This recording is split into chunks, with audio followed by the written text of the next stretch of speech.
rồi thấy hiền i ngồi lâu sắp nel xin xiar mồ lên đón tuổi khăn mel ra nơi môi khăng vát xa sơ thấp quy suy lung po đi cùng nghề cùng chung tên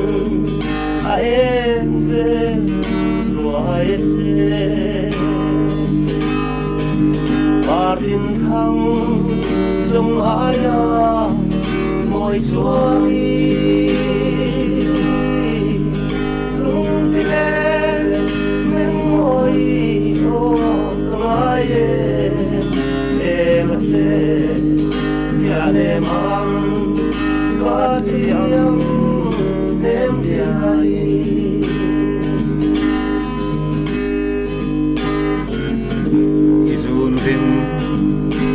leng về nhà lấy giờ phần chi nắng tuần lâu doan suy lung đen chi gió khắp quy khoan hoa mặn thì phong kim tuổi đi thấy rằng sẽ cắt hai hắn rằng tê la Martin thăng sông Aya môi xoa nghi lung đi lên ngang môi càng ai em phát xe Việt Nam an cả tuy ăn nem dài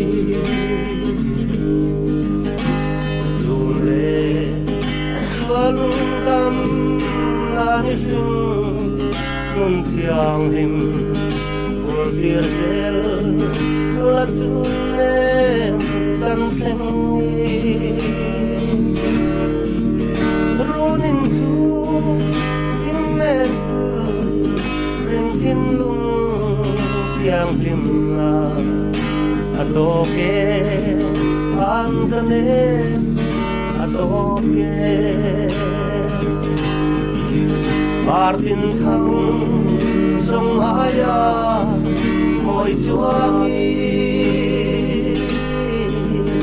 lung thì lên men môi kamai em sẽ nhà em ăn cả tiếng em dài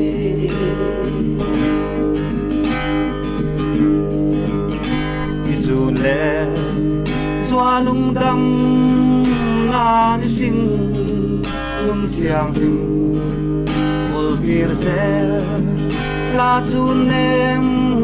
dần thanh ý hình lung xuống thiang lim na không sẽ là